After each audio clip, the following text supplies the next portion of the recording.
Donc pour lancer Microsoft Office Excel, qui est la suite bureautique, donc qui fait partie au pack Microsoft Office, qui contient plusieurs autres programmes. Donc Excel, c'est un tableur, donc qui permet de créer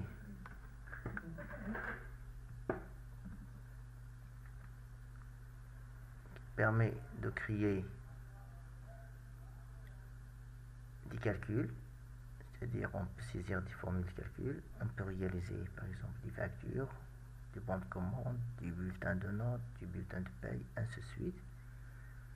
Donc c'est un logiciel qui permet l'analyse des données, la synthèse des données, le tri, le regroupement,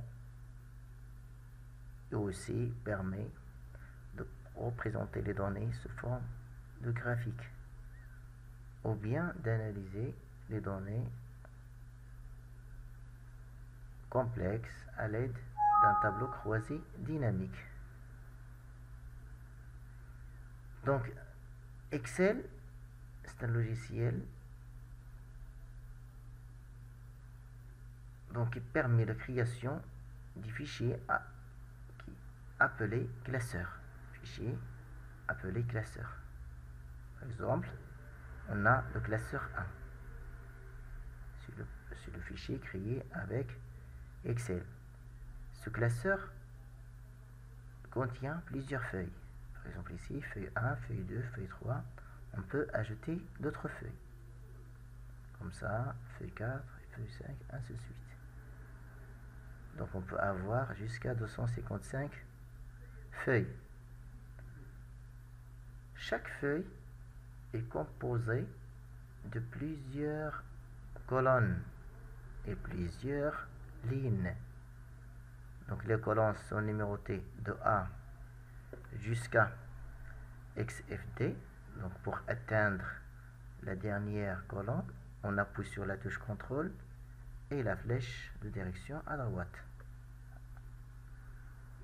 Donc pour atteindre la première colonne, c'est l'inverse. CTRL plus la touche de direction à gauche. Pour atteindre la dernière ligne, CTRL plus la touche de direction en bas. Ici, vous voyez qu'une feuille d'Excel est composée d'1 576 lignes. Et combien de colonnes? Donc les colonnes qui sont numérotées de A jusqu'à XFD. On peut tout simplement changer la numérotation des colonnes en nombre. On peut modifier ça en cliquant sur Fichier, Options, ensuite dans Formule, on va cliquer sur le style référence L1C1. C'est un autre style pour référencier les cellules. On a combien de colonnes? 16 384 colonnes et 1 048 576. Donc c'est un tableau géant. Donc chaque feuille contient un tableau géant. C'est-à-dire Excel peut stocker beaucoup de données. C'est très bien. Donc on va mettre les colonnes en alphabet, fichier, options, formule. Ensuite, on va décocher la case style de référence L1C1. C'est très bien.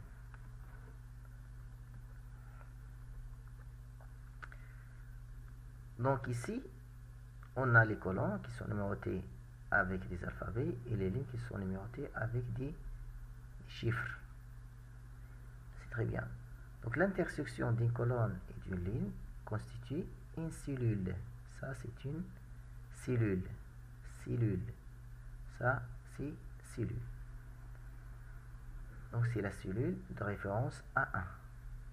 Ici, la partie zone nom qui prend l'adresse de la cellule sélectionnée. Par exemple, nous sommes sur D3. Nous sommes sur E11. Nous sommes sur F15, c'est-à-dire la colonne F, la ligne 15. Donc c'est la référence de la cellule F15. C'est très bien. Donc on a la zone nom, on a ici la barre de formule. Ici sont affichées les formules et les valeurs saisies dans les cellules.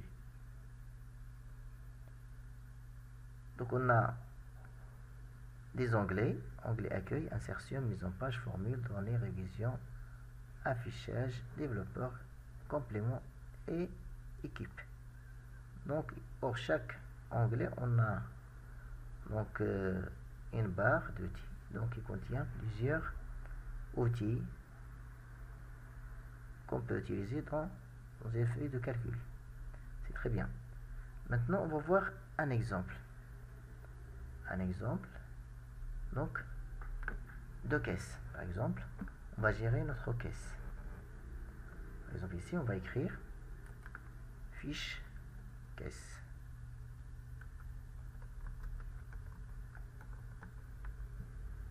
La ligne 2, date, ensuite opération,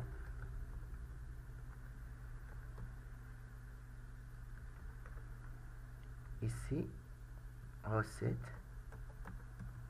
ou bien dépense.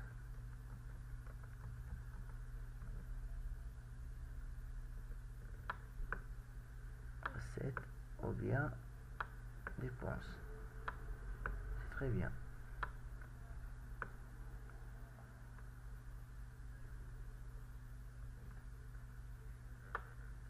On va mettre en gras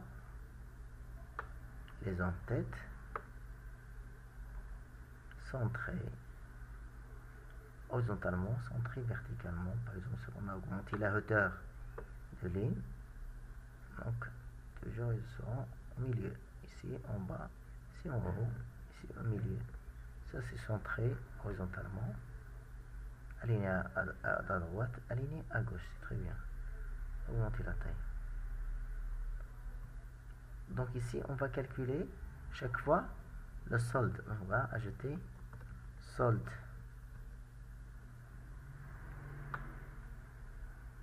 Le solde, chaque fois il faut calculer le solde. C'est quoi le solde? C'est les recettes moins les dépenses.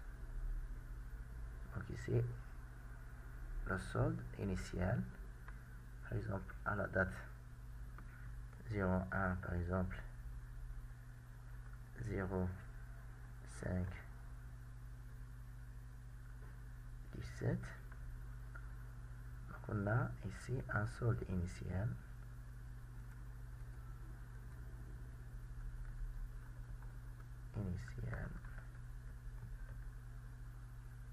qui est par exemple 3000 dirhams.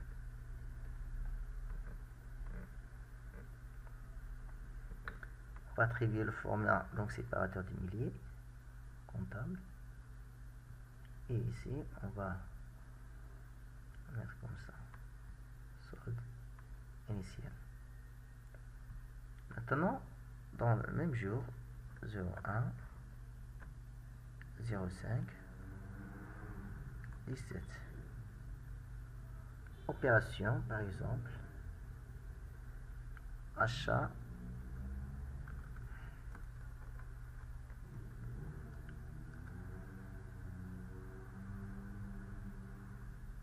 des outils de travail, par exemple ici achat fourniture bureau, fourniture bureau. Donc ces dépenses par exemple 560 dirhams par exemple ici. Donc on va calculer le solde. C'est quoi le solde? Le solde égal l'ancien solde plus la recette moins dépenses. C'est très bien. Donc on a 2400. Quand on va copier la formule jusqu'à la fin, on peut l'étaler jusqu'à plusieurs lignes. Donc le solde, sa valeur 2440. Par exemple, dans le même jour, bien dans le deuxième jour, 02 slash 05 slash 17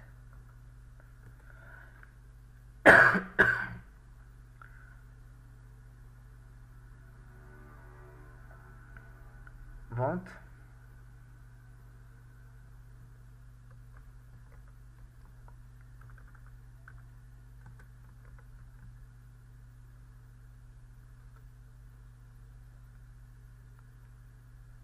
ici par exemple un produit fini, un produit par exemple comme ça, d'un produit. Ce sont des exemples uniquement. La recette 2300 dirhams. Maintenant notre solde combien? C'est 4540. HDM jour bien 02 slash 05 17 jours. On a une dépense de 1000 dirhams. Vous voyez, notre nouveau solde c'est 3740 et de cette manière on va saisir nos opérations et le solde se calcule donc automatiquement. Le solde il se calcule automatiquement. Donc ici c'est le suivi de la caisse. Donc chaque fois donc il me donne ici le solde. C'est très bien, donc on arrête ici. À la prochaine vidéo.